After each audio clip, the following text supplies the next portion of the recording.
iPad Pro 12.9 inch है, ठीक है। आप देख सकते हो डिस्प्ले में पैचेस आया है, ये एक्चुअली वाटर मार्क है, ये लिक्विड डैमेज पीस है। अगर आपके आईपैड में या आपके मोबाइल में पानी जाता है और आपका डिस्प्ले में इस तरह से प्रॉब्लम आता है तो पूरा डिस्प्ले चेंज करने की जरूरत नहीं है। आज मैं आपको दिखाऊंगा इसकी बैकलाइट कैसे चेंज की जाती है। ये प्रॉब्लम सिर्फ बैकलाइट चेंज करने से ये प्रॉब्लम सॉल्व हो जाएगी। ये प्रॉब्लम आपको पूरा डिस्प्ले चेंज करने की जरूरत नहीं है। बैकलाइट किस तरह से चेंज की जाती है आज मैं आपको इस वीडियो में दिखाऊंगा। वीडियो को में एंड तक बने रहे, ठीक है।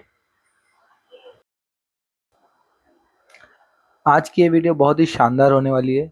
आज की इस वीडियो में मैं आपको दिखाऊंगा कि आईपैड के डिस्प्ले को किस तरह से रिमूव किया जाता है। अक्सर लोगों का कन्फ्यूज़न रहता है कि आईपैड का डिस्प्ले किस तरह से सेफली रिमूव किया जाए, बट इस आईपैड में बैकलाइट का प्रॉब्लम है तो आप इसमें लिक्विड ज़्यादा भी डाल सकते हो। अगर आपकी बैकलाइट में प्रॉब्लम नहीं होगा तो आपको लिमिटेड लिक्विड डालना है, बट इसकी हमें बैकलाइट ही चेंज करनी है तो हम इसमें लिक्विड ज़्यादा डाल सकते हैं। ज़्यादा डालना इसलिए है ताकि हमारी एलसीडी सेफ रहे, क्योंकि अगर बैकलाइट के अंदर लिक्विड जाता है तो कोई प्रॉब्लम नहीं है, हमें एलसीडी को सेफली रिमूव करना है। आईपैड के डिस्प्ले को रिमूव करने के टाइम पे आपको इस चीज़ का खास ध्यान रखना है कि आईपैड के जो टच की फ्लेक्स है और जहाँ पर डिस्प्ले की फ्लेक्स है वो पोर्शन में आपको जो भी आप ओपनर यूज़ करोगे वो ज़्यादा डीपली नहीं डालना है, क्योंकि अगर आप ज़्यादा डीपली ओपनर को डालोगे तो आपके ओपनर से टच की या तो डिस्प्ले की फ्लेक्स कट हो सकती है और आपकी एलसीडी ख़राब हो सकती है। इसी के साथ साथ इस मॉडल में फिंगरप्रिंट है तो आपको नीचे के साइड ओपनर का खास ध्यान रखना है कि आपकी फिंगरप्रिंट पे वो ओपनर टच ना हो जाए। अगर आपका फिंगरप्रिंट के ऊपर ओपनर टच होता है तो आपकी फिंगरप्रिंट ख़राब हो सकती है। आज की वीडियो में मैं आपको बताऊंगा कि बैकलाइट किस तरह से सेफली चेंज की जाती है। ये तरीका आप सारे मॉडल की बैकलाइट चेंज करने के लिए अप्लाई कर सकते हो, ये बिल्कुल सेफ तरीका है। आपको मैं बताऊंगा कि कौन सा लिक्विड यूज़ करना चाहिए, कौन सा लिक्विड यूज़ नहीं करना चाहिए।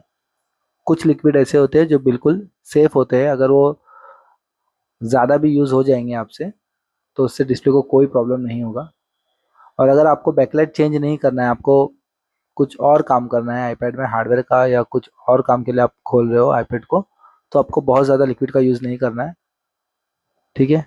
आपको इस चीज़ का खास ध्यान रखना है, पहले नेट पे फ़ोटो देख लेनी है कि कौन सा मॉडल है और इसकी टच की और एलसीडी की फ्लेक्स कौन से साइड आती है, उस साइड को आपको बिल्कुल केयरफुली रिमूव करना है। आपको इस चीज़ का खास ध्यान रखना है कि आईपैड आपका जो बॉर्डर है आईपैड की वो प्रॉपर हीट होनी चाहिए। अगर आपकी आईपैड की बॉर्डर हीट नहीं रहेगी प्रॉपर तो आपका जो गैस्केट है वो लूज़ नहीं होगा और आपकी एलसीडी फ्रेम से इजीली रिमूव नहीं होगी। और आपको नीचे की साइड बहुत ही केयरफुली एलसीडी को रिमूव करना है ताकि आपकी जो एलसीडी की फ्लेक्स है या फिंगरप्रिंट की फ्लेक्स है वो कहीं से क्रैक ना हो। आपको ब्लेड की मदद से स्पेस करनी बनानी है और ब्लेड को ऊपर की तरफ पुश करना है, आईपैड को हीट करना है, लिक्विड डालना है, ये आपको सेम प्रोसेस करना है और आपकी इस तरह से एलसीडी रिमूव हो जाएगी। ये बिल्कुल सेफ तरीका होता है एलसीडी को रिमूव करने का। आपको और भी कोई डाउट्स है तो आप दिए गए नंबर पर कांटेक्ट कर सकते हो। इसके अलावा आपको front glass, back glass, edge model के ग्लास, फोल्ड फ्लिप के फ्लेक्स का प्रॉब्लम, हिंजेस का problem, green green display, white display, सारी ट्रेनिंग दी जाएगी। यूट्यूब पे हम बहुत सी चीज़ें हाइड रखते हैं। अगर आपको पूरी डिटेल्स में जानकारी चाहिए तो आप दिए गए नंबर पर कांटेक्ट कीजिए, अपनी सीट्स बुक कराइए। हमारे से ट्रेनिंग लेने का आपको सबसे बड़ा फ़ायदा ये होगा कि हम एक साथ ज़्यादा स्टूडेंट्स को ट्रेनिंग नहीं देते। एक टाइम पे हम सिर्फ 2 स्टूडेंट्स को ट्रेनिंग देते हैं जिनसे उसके सारे डाउट्स क्लियर होते हैं स्टूडेंट्स के और उन्हें लाइव देखने का मौका मिलता है और सारे जो भी डाउट्स है उसके क्वेश्चंस बिना शर्माए वो कर सकते हैं। क्योंकि 10-15 स्टूडेंट जब होते हैं तो स्टूडेंट्स ये फील करते हैं कि अरे मैं इतना मामूली सा सवाल करूँगा तो मेरा मजाक बन जाएगा, इसलिए हम 1 से 2 स्टूडेंट को एक टाइम पे ट्रेनिंग देते हैं और आपको बहुत ही डिटेल्स में समझाया जाता है कि किस तरह से डिस्प्ले को तार सेपरेट किया जाता है, डिस्प्ले को फ्रेम से रिमूव किया जाता है, कौन सा लिक्विड कब यूज़ करना है, कौन सा लिक्विड कब यूज़ नहीं करना है, पंचिंग किस तरह से करनी है, ग्रीन डिस्प्ले की कौन सी ट्रैक किस तरह से रिपेयर करनी है, फोल्ड फ्लिप का काम किस तरह से किया जाए। आपको सारी चीज़ें डिटेल्स में हम ट्रेनिंग में बताएंगे। आप देख सकते हो हमारा ये आईपैड का डिस्प्ले ईजिली और सेफली रिमूव हो चुका है। हमारा टच भी प्रॉपर वर्किंग है, डिस्प्ले भी प्रॉपर है और जो फिंगरप्रिंट है वो भी प्रॉपर है। तो आप इस तरह से अगर आईपैड की एलसीडी को रिमूव करते हो तो आपकी एलसीडी ख़राब होने से बचेगी। और अगर आप लिक्विड लिमिटेड यूज़ करोगे तो आपकी बैकलाइट में भी लिक्विड नहीं जाएगा। अक्सर लोग कंफ्यूज रहते हैं कि बैट आईपैड का जो डिस्प्ले है उसे रिमूव करने के टाइम पे बैटरी को किस तरह से डिस्कनेक्ट किया जाए। लोग सिर्फ और सिर्फ स्क्रू को रिमूव करते हैं जो बैटरी कनेक्टर पे लगा होता है, और उन्हें लगता है कि हमारी बैटरी डिस्कनेक्ट हो चुकी है, बट ऐसा नहीं होता। आपका स्क्रू रिमूव करने से बैटरी डिस्कनेक्ट नहीं होती है। आपको बोर्ड और बैटरी के बीच में एक प्लास्टिक का पेपर डालना होता है जिससे उसकी कनेक्टिविटी ब्रेक हो जाए और आपके आईपैड को बैटरी की कनेक्टिविटी ना मिले, और आपका जो कनेक्टर है आपसे लगाने में आगे पीछे होता है। अक्सर होता है क्योंकि आईपैड की जो फ्लेक्स है वो छोटी होती है और फ्लेक्स लगाने में काफ़ी परेशानी होती है, और बार बार लगाने में जो फ्लेक्स है वो प्रॉपर कनेक्ट नहीं होती है और आईपैड हमारा शॉर्ट हो जाता है। आप देख सकते हो इसकी जो फ्लेक्स है काफ़ी नाजुक होती है। आपको इस चीज़ का ख़ास ध्यान रखना है कि जब भी आप फ्लेक्स को लूज़ करोगे, आपकी फ्लेक्स की जो सप्लाई है वो ब्रेक नहीं होनी चाहिए। अगर आपकी सप्लाई ब्रेक होती है टच की तो आपका टच का प्रॉब्लम आ जाएगा। अगर आपको कुछ भी डाउट्स है तो आप दिए गए नंबर पर कॉल कर सकते हो, हमसे ट्रेनिंग ले सकते हो। ट्रेनिंग में आपके सारे डाउट्स क्लियर किए जाएंगे। इस फ्लेक्स के नीचे भी एक कनेक्टर होता है जिसे आपको डिस्कनेक्ट करना होता है और बहुत ही केयरफुली इसे कनेक्ट करना होता है। ये फिंगरप्रिंट की फ्लेक्स है, आपको बहुत ही केयरफुली इसे रिमूव करना है। अक्सर भाइयों से फिंगरप्रिंट की फ्लेक्स में प्रॉब्लम आ जाती है, तो ये पोर्शन आपको बहुत ही केयरफुली फ्लेक्स को रिमूव करना है। फ्लेक्स ग्लू की मदद से चिपकी हुई होती है, आपको लिक्विड की मदद से उसे लूज़ करना है। इस फ्लेक्स के नीचे कनेक्टर होता है, आपको इसे ऊपर की तरफ पुश करना है और वो डिस्कनेक्ट हो जाता है। ठीक है। अगर आप इसे किसी टूल्स की मदद से ओपन करने की कोशिश करोगे तो वो आपकी जो कनेक्टर है वो डैमेज हो जाएगा। आपको इस चीज़ का खास ध्यान रखना है, इसे ऊपर की तरफ पुश करना है और कनेक्टर इजीली लूज हो जाएगा और आपकी जो फ्लेक्स है वो इजीली रिमूव हो जाएगी। बैकलाइट रिमूव करने का जो प्रोसेस है वो एक्चुअली अभी तक स्टार्ट ही नहीं हुआ है। यह बहुत ही ईजी प्रोसेस है, असल काम तो अभी बाकी है। ये तो हम सिर्फ और सिर्फ अभी फ्लेक्स डिस्कनेक्ट कर रहे हैं। टच की फ्लेक्स है अभी जो हम रिमूव करेंगे। अक्सर लोगों से कनेक्टर डैमेज होता है। इस टच की कनेक्टर की फ्लेक्स की मैं बात कर रहा था। आपको ये बहुत ही सावधानी के साथ रिमूव करनी है। ओपनर को एंटर करना है और लिक्विड डालते रहना है। अगर आप लिक्विड का यूज़ नहीं करोगे तो आपकी जो टच की फ्लेक्स है वो बैंड हो जाएगी और उसकी सप्लाई ब्रेक हो जाएगी। ये टच की फ्लेक्स है और इसकी जो नीचे साइड आपको दिखाई दे रही है ये डिस्प्ले की फ्लेक्स है हमारी। आपको बहुत ही केयरफुली इसे रिमूव करना है क्योंकि काफ़ी लॉन्ग फ्लेक्स होती है तो इसकी सप्लाई ब्रेक होने के चांसेस भी ज़्यादा होते हैं। और इस आईपैड का साइज़ जो है वो बहुत बड़ा होता है मोबाइल के कंपेयर में, तो आपको बैकलाइट रिमूव करने के टाइम पे भी इस चीज़ का खास ध्यान रखना है कि जो सिल्वर पोलराइज़र है वो ख़राब ना हो। आपको सारी डिटेल्स ट्रेनिंग में दी जाएगी। सेपरेटर का हीटिंग कितना होना चाहिए, लिक्विड कौन सा यूज़ करना चाहिए, कहाँ पर यूज़ करना चाहिए, कहाँ पर यूज़ नहीं करना चाहिए, सारी डिटेल्स आपको ट्रेनिंग में दी जाएगी। फ्लेक्स रिमूव करने के टाइम पे आपको इस चीज़ का खास ध्यान देना है कि आपका कहीं भी प्रेशर ज़्यादा नहीं लगना चाहिए। अगर आपका प्रेशर लगता है, जैसे कि झटका लग जाता है अगर आपका कहीं, तो आपकी फ्लेक्स वहाँ से ख़राब हो जाएगी और आपका भारी नुकसान हो जाएगा क्योंकि इसका डिस्प्ले काफ़ी महंगा होता है। आपको हर एक स्टेप पे बहुत ही केयरफुली काम करना है। ओपनर एंटर करते रहना है और लिक्विड डालते रहना है। लिक्विड आपको भरपूर डालना है क्योंकि इस आईपैड में हम बैकलाइट चेंज करने वाले हैं। बैकलाइट जबकि हमारी ख़राब है तो हम लिक्विड की क्वांटिटी ज़्यादा डाल सकते हैं। आप देख सकते हैं जो स्ट्रिप बैंड हुई है यहाँ से बहुत केयरफुली आपको रिमूव करना है क्योंकि टर्निंग पॉइंट है वो इस फ्लेक्स का। फ्लेक्स वहाँ से बैंड है तो वहाँ से सप्लाई ब्रेक होने के चांसेस ज़्यादा होते हैं। ठीक है। और आप इस केस में लिक्विड ज़्यादा यूज़ कर सकते हो। आप इस केस में आईपैड को ज़्यादा हीट कर सकते हो क्योंकि नॉर्मल एलसीडी को हम लिक्विड कम इसलिए डालते हैं ताकि बैकलाइट के अंदर लिक्विड ना चले जाए, और हीटिंग इसलिए कम रखते हैं कि हमारी एलसीडी के ऊपर जो है वेव्स ना आ जाए, बैकलाइट के जो वेव्स आते हैं वो ना आए। बट आज हम जो काम कर रहे हैं बैकलाइट चेंज करने का, तो इसमें अगर लिक्विड और चला भी जाएगा तो कोई प्रॉब्लम नहीं है, और वेव्स भी आ जाएंगे तो कोई प्रॉब्लम नहीं है, क्योंकि हमें तो बैकलाइट चेंज करनी है। तो जब भी आप बैकलाइट चेंज करोगे तो लिक्विड ज़्यादा यूज़ कर सकते हो और हीटिंग भी ज़्यादा देर तक आप एलसीडी को दे सकते हो। अब हीटिंग ज़्यादा देना और लिक्विड ज़्यादा लगाना, इसके फ़ायदा ये है कि आपकी एलसीडी ख़राब होने से बचेगी। जब हम कभी कभी ऐसा होता है कि हम कम लिक्विड यूज़ करते हैं या कम हीटिंग यूज़ करते हैं तो एलसीडी कभी कभी ख़राब हो जाती है। आप देख सकते हो हम किस तरह से एलसीडी की फ्लेक्स को लूज़ कर रहे हैं।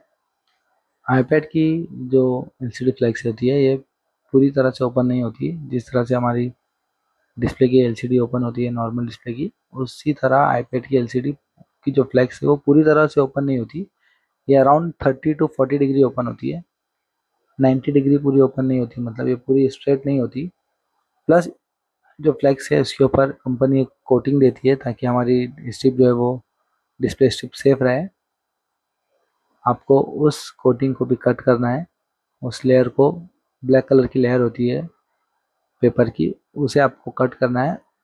कट करने से आपकी जो फ्लेक्स है वो और ज़्यादा लूज़ होगी, क्योंकि जब तक आप उस लेयर को कट नहीं करोगे आपकी फ्लेक्स जो है वो पूरी तरह से ओपन नहीं होगी और आप बैकलाइट को प्रॉपरली सेफली रिमूव नहीं कर सकते और न्यू बैकलाइट को लगा भी नहीं सकते, क्योंकि इतना ही गैप होता है। ठीक है, तो मैंने पूरा ग्लू जो है नीचे का वो फ्री कर दिया तो भी कोई इससे ज़्यादा ओपन नहीं हो रही है। ठीक है, अगर आप चाहते हो कि आपकी जो फ्लेक्स इससे ज़्यादा लूज़ हो तो आपको जो इसके ऊपर ब्लैक पेपर की लेयर होती है उसे रिमूव करना होगा। साइड में आपको ट्यूज़र से पहले उसे ओपन करना है, फिर ब्लेड की मदद से कट करना है। ब्लेड की मदद से आपको कट करने के टाइम पे इस चीज़ का खास ध्यान रखना है कि आपकी जो ब्लेड है वो आपकी फ्लेक्स पे टच ना हो जाए। तो इसलिए आपको जो फ्लेक्स जहाँ पे बैंड होती है वहाँ पर कट नहीं करना है, ऊपर की साइड पेपर को कट करना है और फिर ट्यूज़र की मदद से उसे पीछे की तरफ करना है। आप देख सकते हो मैंने ऊपर की तरफ से फ्लेक्स को, पेपर को कट किया है, ब्लैक पेपर को। अब मैं उसे ट्यूज़र की मदद से बैक साइड कर रहा हूँ, पीछे की तरफ खींच रहा हूँ। ठीक है, ये जो कोटिंग है, कोटिंग रिमूव होने के बाद फ्लेक्स जो है वो लूज़ होती है और इजीली पीछे की साइड आएगी। अभी हमारी और भी जो ब्लैक लेयर है वो लूज़ करने का बाकी है, तो आपको ब्लेड की मदद से इसे कट करना है, बिल्कुल एहतियात से काम करना है। ठीक है, बैकलाइट का जो पतरा है वो पोर्शन की आपको ब्लैक लेयर कट करनी है। अगर आप और नीचे की साइड जाओगे तो आपकी फ्लेक्स कट होने के चांसेस है, और अगर डिस्प्ले की फ्लेक्स कट हो जाएगी तो आपकी एलसीडी ब्लैंक हो जाएगी या तो इसमें लाइंस आ जाएगी। तो आपको इस चीज़ का खास ध्यान देना है कि ब्लैक पेपर ही कट होना चाहिए, फ्लेक्स कट नहीं होना चाहिए। बैकलाइट चेंज के पूरे प्रोसेस में ये सबसे डिफ़िकल्ट प्रोसेस होता है, एलसीडी फ्लेक्स को ओपन करना, क्योंकि काफ़ी सेंसिटिव और काफ़ी टाइट चिपका हुआ रहता है और आपको सिर्फ और सिर्फ ब्लैक पेपर ही निकालना है। ये बहुत बड़ा टास्क होता है क्योंकि ये एलसीडी फ्लेक्स से कनेक्टेड होता है, और एलसीडी फ्लेक्स को ज़्यादा लूज़ करने में, ज़्यादा एलसीडी फ्लेक्स के साथ छेड़खानी होने पे एलसीडी फ्लेक्स से बहुत सी प्रॉब्लम्स आ सकती है। इसलिए आपको इस प्रोसेस में ख़ास ध्यान रखना है कि आपके यहाँ से कोई नुकसान ना हो। बहुत ही इत्मीनान से आपको काम करना है। आप देख सकते हो हमारा ब्लैक पेपर पूरा रिमूव हो चुका है। ठीक है, अब हम एलसीडी फ्लेक्स को लूज़ करेंगे, पीछे की साइड करेंगे ताकि हमारी जो बैकलाइट है वो इजीली रिमूव हो जाए। आप देख सकते हो पहले हमारी जो स्ट्रिप है ये इतनी नहीं उठ रही थी, हमने जब ब्लैक पेपर को रिमूव कर दिया तो हमारी जो फ्लेक्स है काफ़ी हद तक रिमूव हो रही है। बैकलाइट को रिमूव करने के पहले जो जो काम करने थे हमने सारे काम कर चुके हैं, सारी फ्लेक्स को हमने लूज़ कर दिए है। अब हम बैकलाइट को रिमूव करेंगे। ये जो टेप्स होते हैं पहले इन्हें रिमूव करना है, और आपको इस चीज़ का खास ध्यान रखना है कि आपकी एलसीडी जो है वो प्रॉपर हीट हो चुकी है। अब हमें एक कॉर्नर से बैकलाइट को ऊपर की तरफ पुश करना है। आपको इस चीज़ का ख़ास ध्यान रखना है कि आपका जो टूल्स है, जैसे ओपनर या ट्यूज़र, जिसकी मदद से आप बैकलाइट को ऊपर की तरफ पुश करोगे, वो पोर्शन आपका आपके डिस्प्ले पे टच नहीं होना चाहिए। अगर आप उसे डायरेक्ट डिस्प्ले पे टच करते हो तो आपकी डिस्प्ले ख़राब होने के चांस है। आपको पहले प्रॉपर लिक्विड डालना है ताकि जो गैस्केट है वो लूज़ हो जाए। आपको जो बैकलाइट का पतरा है इसे ऊपर की तरफ पुश करना है और देखना है कि आपकी जो एलसीडी है, आ, उस पर हमारा ट्यूज़र या ओपनर टच नहीं होना चाहिए। अगर आपका ट्यूज़र या ओपनर एलसीडी पे टच होता है और आप एलसीडी को ऊपर की तरफ पुश करोगे तो आपकी एलसीडी डैमेज हो जाएगी। ठीक है, आपको इस तरह से पतरे को ऊपर की तरफ पुश करना है और जो प्रेशर है इसकी वजह से आपकी जो बैकलाइट की गैस्केट है वो इजीली रिमूव हो जाएगी। आपको ऊपर की तरफ पुश करना है और बैकलाइट में हल्का सा लिक्विड लगाना है, तो जो गैस्केट है वो आपकी इजीली फ्री हो जाएगी। आपको बहुत ज़्यादा प्रेशर लगाने की ज़रूरत नहीं होगी। आप देख सकते हो हमारी बैकलाइट जो है फ्री होने लग गई है अभी। ठीक है, ये धीरे धीरे लूज़ हो रही है। ठीक है, आपको हीट करना है, लिक्विड डालना है और ऊपर की तरफ पुश करना है। हीट रखना है एलसीडी को, ऊपर की तरफ पुश करना है और लिक्विड डालना है। ऐसा करने से आपकी जो बैकलाइट है वो इजीली रिमूव हो जाएगी। बस आपको इस चीज़ का ख़ास ध्यान रखना है कि आपका जो सिल्वर पोलराइज़र है वो ख़राब नहीं होना चाहिए। आपको और भी कुछ भी कन्फ्यूज़न रहेगा तो आप दिए गए नंबर पर कॉन्टैक्ट कर सकते हो। बैकलाइट में बहुत सी लेयर होती है। बहुत से लोगों की कन्फ्यूज़न रहते हैं कि बैकलाइट की जो लेयर है वो कौन सी लेयर आने पर स्टॉप कर देना है, उससे ज़्यादा लेयर नहीं रिमूव करनी है। अक्सर लोग इस बात पे कंफ्यूजन रहते हैं। मैं आपको आगे बताऊंगा कि कौन सी लेयर रिमूव करनी है, कौन सी लेयर रिमूव नहीं करनी है। बैकलाइट निकल जाने के बाद मैं आपको इस खराब बैकलाइट की मदद से एक्सप्लेन करूंगा। आप देख सकते हो बैकलाइट को ऊपर की तरफ पुश करते रहना है। ऑलमोस्ट हमारा एक साइड का जो बैकलाइट है वो रिमूव हो चुकी है। ठीक है, आप देख सकते हो हमारी बैकलाइट बहुत ही इजीली रिमूव हो रही है। इसे हीट करना है, लिक्विड डालना है। लिक्विड कहाँ पर डालना है, कितना डालना है, इस सारी डिटेल्स आपको ट्रेनिंग में दी जाएगी। और जब हम फ्लेक्स लगाएंगे तो आपको इस चीज़ का खास ध्यान रखना है कि डस्ट ना हो। डस्ट अगर आपकी बैकलाइट लगाने के टाइम पे आ जाएगा तो आपका जो काम है वो प्रॉपर फिनिशिंग में नहीं हो पाएगा। और जब भी आप बैकलाइट लगाओगे तो आपको अलाइनमेंट का खास ध्यान देना है। अगर आपकी अलाइनमेंट प्रॉपर नहीं होगी तो वाइट बैकग्राउंड में आपकी जो बॉर्डर है वो बिल्कुल टेढ़ी और ख़राब लगेगी। अगर आपकी अलाइनमेंट प्रॉपर होगी तो आपका जो अलाइन बॉर्डर है वाइट स्क्रीन में वो बिल्कुल प्रॉपर दिखेगा। इनफेक्ट आपको पता भी नहीं चलेगा कि आपकी बैकलाइट चेंज की हुई है। अब ये जो पोर्शन है यहाँ पे डिस्प्ले का फ्लेक्स है तो आपको बिल्कुल संभाल के इसे रिमूव करना है, क्योंकि अगर एलसीडी की जो फ्लेक्स है वो ज़्यादा बैंड हो जाएगी तो हमारी एलसीडी ब्लैंक हो सकती है, या तो इसमें लाइन आ सकती है या तो कुछ और प्रॉब्लम हो सकता है। आपको इस पोर्शन में बिल्कुल ध्यान देकर बैकलाइट को रिमूव करना है। अगर आप हमारे चैनल पे नए हो तो चैनल को सब्सक्राइब कीजिए। अगर आपको ये वीडियो पसंद आई हो तो वीडियो को प्लीज़ लाइक कीजिए। मुझे कमेंट करके बताइए कि नेक्स्ट वीडियो आप कौन से मॉडल की और कौन से प्रॉब्लम की देखना चाहते हो, तो मैं ट्राई करूँगा कि आपके लिए उस वीडियो को बनाऊँ ताकि आपको उस वीडियो से कुछ हेल्प मिल सके। आपके जो भी डाउट्स है आप पर्सनली मेरे दिए गए नंबर पर कॉल करके मुझसे गाइडेंस ले सकते हो। आप देख सकते हो हमारी जो बैकलाइट है बिल्कुल इजीली रिमूव हो रही है और जो एलसीडी फ्लेक्स है ये काफ़ी स्ट्रेट हो रही है। 80 डिग्री तक ये आपकी ओपन हो चुकी है। तो अगर आप वो ब्लैक लेयर नहीं निकालते तो आपकी एलसीडी की फ्लेक्स इतनी ओपन नहीं होती और एलसीडी फ्लेक्स के ऊपर काफ़ी प्रेशर आता है और आपकी एलसीडी फ्लेक्स ख़राब होने की वजह से आपकी एलसीडी में कुछ भी प्रॉब्लम आ सकती थी।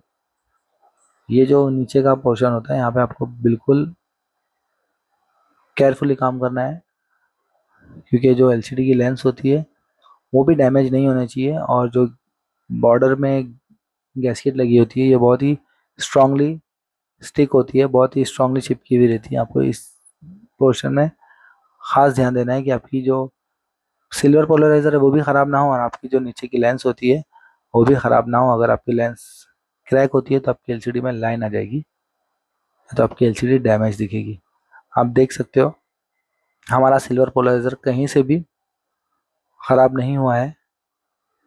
आप देख सकते हो जो हमारी एलसीडी है बिल्कुल आईने की तरह क्लियर दिख रही है। जब हमारी एलसीडी इस तरह से क्लियर दिखेगी तब समझ जाना है कि आपको इससे ज़्यादा लेयर नहीं निकालना है। ठीक है, इस पोर्शन को प्रॉपर क्लीन करना है। अगर आप प्रॉपर क्लीन नहीं करोगे तो आपकी बैकलाइट में डस्ट दिखेगा। वीडियो को स्किप मत कीजिए। वीडियो के एंड में मैं एक इन्फॉर्मेशन देने वाला हूँ जिससे आपके डाउट्स क्लियर हो जाएंगे कि बैकलाइट की जो लेयर है वो कहाँ तक रिमूव करनी है, कौन सी लेयर तक आपको रिमूव नहीं करनी है। और एक इम्पॉर्टेंट बात यह है कि जब भी आप बैकलाइट लगाओगे तो जो मेन फ्लैक्स होती है डिस्प्ले की, वहाँ से आपको बैकलाइट लगाने का काम स्टार्ट करना है। अक्सर लोग एक मिस्टेक करते हैं कि बैकलाइट ऊपर से लगाने का काम स्टार्ट करते हैं। आप बैकलाइट ऊपर से मत लगाइए, क्योंकि आप जब ऊपर से बैकलाइट लगा देते हो ऊपर के पोर्शन में, तो नीचे के पोर्शन में आपको डिस्प्ले की फ्लैक्स को पूरा ओपन करना होता है। ठीक है, तो कभी भी आप बैकलाइट लगाओगे तो नीचे से लगाओ, क्योंकि आप जब नीचे से स्टार्ट करोगे तो आप इतनी फ्लैक्स में ही देख सकते हो। आप फ्लैक्स हमारी पूरी ओपन करने की ज़रूरत नहीं है। आप क्रॉस करके बैकलाइट को अंदर डाल के ऊपर के साइड से आप इजीली रख सकते हो। और ये काफ़ी बड़ा एरिया है बैकलाइट का, इसलिए आपको किसी और की हेल्प लेनी होगी बॉर्डर देखने में, डस्ट क्लीन करने में, क्योंकि ये काफ़ी बड़ी है। इनफैक्ट ये बैकलाइट एक हाथ में आती भी नहीं है, इसके लिए आपको 2 लोगों की ज़रूरत होगी मिनिमम। आप देख सकते हो हमारी बैकलाइट हमने लगा चुके हैं। अब आपको फ्लैक्स प्रॉपर लगाना है। इस काम में आपको घाई नहीं करना है, बड़े ही आराम से काम करना है ताकि हमारी जो फ्लैक्स है वो कहीं से ब्रेक ना हो जाए। आप देख सकते हो फ्लैक्स हमारी नीचे की साइड चिपक गई थी, हमने उसे लिक्विड की मदद से इजीली रिमूव कर दिए। आपको बिना लिक्विड के काम नहीं करना है। अगर आप बिना लिक्विड के या बिना ओपनर के काम करोगे तो आपकी जो एलसीडी की या टच की फ्लैक्स है उसकी सप्लाई ब्रेक हो जाएगी और आपका नुकसान हो सकता है। ठीक है, आपको प्रॉपर कनेक्ट करना है फ्लैक्स के सारे कनेक्टर, आपको प्रॉपर फिट कनेक्ट करने हैं। काम इस तरह कीजिए कि आपका वन शॉट में काम हो जाए, क्योंकि बार बार खोलने फिट करने से आईपैड में प्रॉब्लम्स आती है। जो भी कनेक्टर के ऊपर के जो स्टिकर्स थे उन्हें वापस से लगाना है। ये बैकलाइट का कनेक्टर है। आईपैड में बैकलाइट शोल्डरिंग वाली नहीं होती है, इसमें इस तरह से कनेक्टर होता है। सारे कनेक्टर के ऊपर जो उसकी सेफ्टी स्टिकर होती है वो आपको लगाना है। आईपैड हो या कोई भी डिवाइस हो, सबसे पहले आपको बैटरी डिस्कनेक्ट करना है।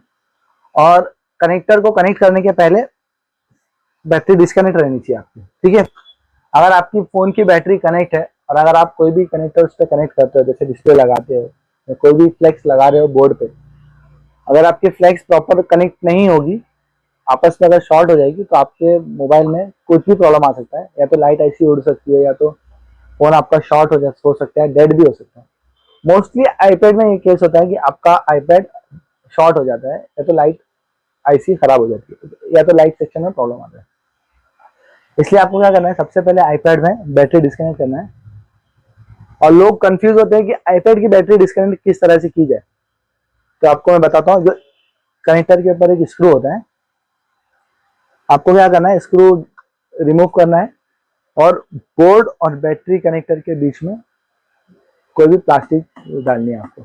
जैसे कि आप हार्ड ओसी पेपर डाल सकते हो, या तो टेम्पर्ड ग्लास का जो प्लास्टिक होता है, हार्ड प्लास्टिक, आप वो बैटरी कनेक्टर और बोर्ड के जो कनेक्टिविटी है उसके बीच में पेपर को डाल सकते हो, ताकि आपकी जो कनेक्टिविटी है बोर्ड को बैटरी की कनेक्टिविटी ना मिले।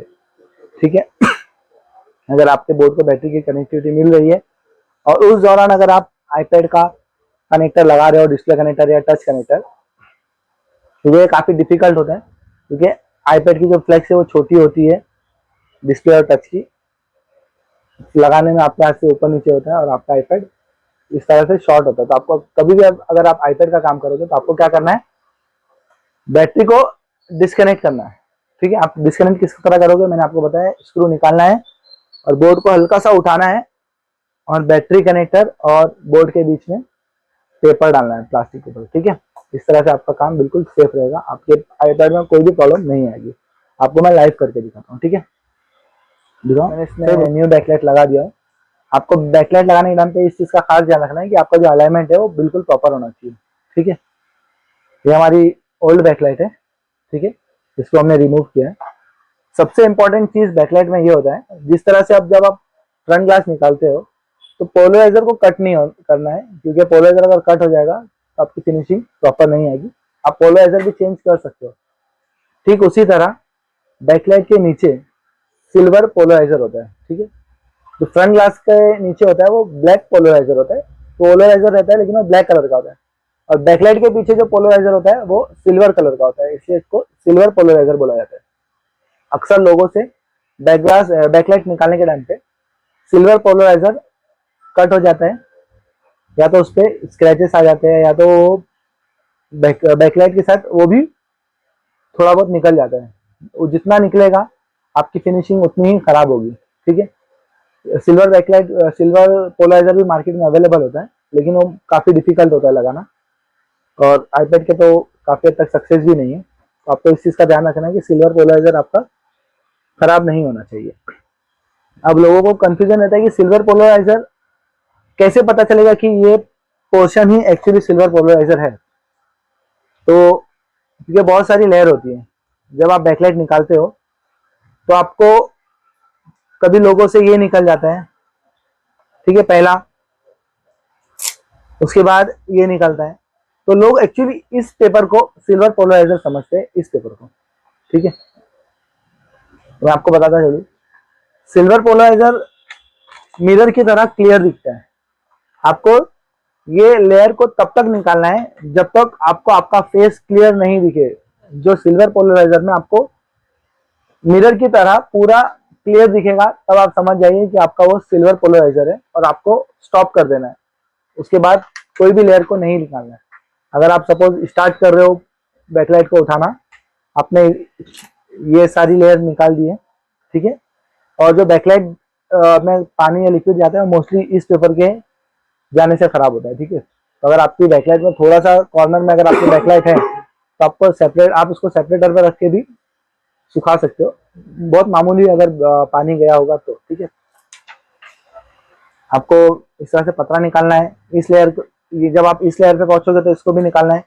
उसके बाद जब आप इस लेयर पे जाओगे तो भी उसको उठाना है, फिर आप इस लेयर पे जाओगे तो भी उसको निकालना है। आपको लेयर निकालनी है जब तक आप सिल्वर पोलराइजर पे नहीं पहुंच जाते, और जब आप सिल्वर पोलराइजर पे पहुंच जाओगे तो आपको स्टॉप करना है। तो आपको इस चीज़ का खास ध्यान रखना है, जो बॉर्डर पे टेप होता है, ठीक है, जब आप इसको निकालोगे इसके साथ भी आपका सिल्वर पोलराइजर रिमूव हो जाता है। तो आपको इस चीज़ का खास ध्यान रखना है। ठीक है, आपको मैं बताता हूँ डिस्प्ले किस तरह से कनेक्ट करना है। डिस्प्ले जब हम कनेक्ट करेंगे तो बैटरी डिस्कनेक्ट होनी चाहिए, इस चीज़ का आपको हमेशा ध्यान रखना है। ठीक है, आइए आप देख सकते हो बैटरी कनेक्ट है।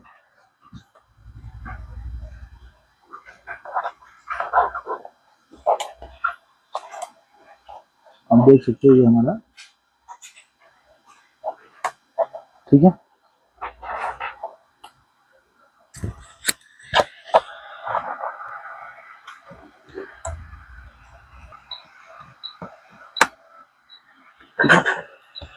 कनेक्टर जब हमारा कनेक्टर प्रॉपर लग जाएगा तो लॉक होने की आवाज़ आती है। अब आपको क्या करना है, इस कनेक्टिविटी को, जो हमने प्लास्टिक डाला था, इसको रिमूव कर देना और यहाँ पे स्क्रू लगाना है। ठीक है,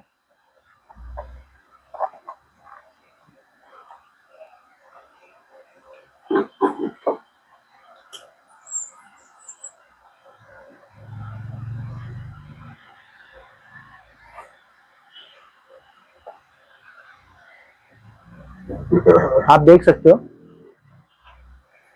जो हमारी बॉर्डर दिख रही है आपको, ये ऊपर है, जो ब्लू है ये ऊपर की साइड है। ठीक है, सारा जो है ऊपर के ग्लास में डस्ट है। जरा जूम करके दिखाइए कितना फिनिशिंग में काम हुआ। देखिए आप, कहीं भी आपको डस्ट वगैरह नहीं दिखेगा।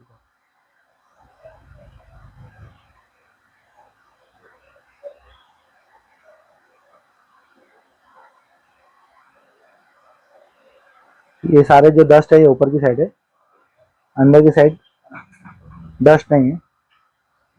अब आप बॉर्डर दिखाइए,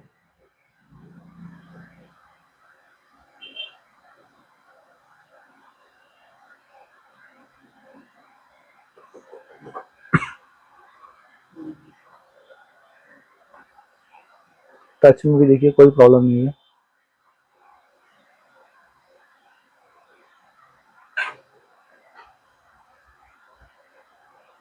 ठीक है, यहाँ हमारा होम बटन भी चल रहा है। अक्सर लोगों की कंप्लेंट्स रहती है कि होम बटन की स्विच कट जाती है या होम बटन नहीं चलता है। ठीक है, तो आप देख सकते हो अलाइनमेंट देखिए कितना प्रॉपर हुआ है। आईपैड का साइज देखिए आप कितना बड़ा है, लेकिन फिर भी इसमें अलाइनमेंट का प्रॉब्लम नहीं आया, क्योंकि आपका एक्सपीरियंस होना चाहिए। आपको प्रॉपर ध्यान देना चाहिए कि बॉर्डर पे किस तरह से बैकलाइट को लगाया जाए कि आपका अलाइनमेंट प्रॉपर है। और जब हम बैकलाइट लगाएंगे, कोई भी आईपैड हो या फोन हो, आपका जो सिल्वर पोलराइजर है वो प्रॉपर आपको क्लीन करना है। अगर आप इसको क्लीन नहीं करोगे तो आपका जो बैकलाइट है लगाने के बाद उसमें आपको व्हाइट बैकग्राउंड में डस्ट दिखेगा। ठीक है, आप देख सकते हो इसमें कहीं भी आपको डस्ट नहीं दिख रहा है। तो जब भी आप बैकलाइट का काम करोगे, सिल्वर पोलराइजर को प्रॉपर क्लीन करना है और उसके बाद बैकलाइट को लगाना है। बैकलाइट को लगाने का भी बहुत तरीका होता है अलग अलग। आईपैड की बैकलाइट को नीचे से लगाना स्टार्ट करना है। ठीक है, अगर आप ऊपर से लगाना स्टार्ट करोगे तो जो इसकी फ्लैक्स है वो पूरी ओपन नहीं होती है, तो आपको आईपैड की बैकलाइट को नीचे से ही लगाना है, क्योंकि जो फ्लैक्स है आपको पूरा ओपन नहीं कर सकते आप। अगर आपकी जो बैकलाइट है वो 90 डिग्री नहीं, मतलब समझो और कम ओपन हो रही है फ्लैक्स, तो आप बैकलाइट को अंदर डाल सकते हो। ठीक है, तो आपको आईपैड का बैकलाइट लगाने के टाइम पे इस चीज़ का खास ध्यान रखना है कि बैकलाइट नीचे से लगाना स्टार्ट करना है। ठीक है, अगर आपको कुछ भी कंफ्यूजन है तो दिए गए नंबर पर कांटेक्ट कीजिए और हमारे चैनल को सब्सक्राइब कीजिए। वीडियो अच्छी लगी हो तो उससे लाइक कीजिए। Thank you.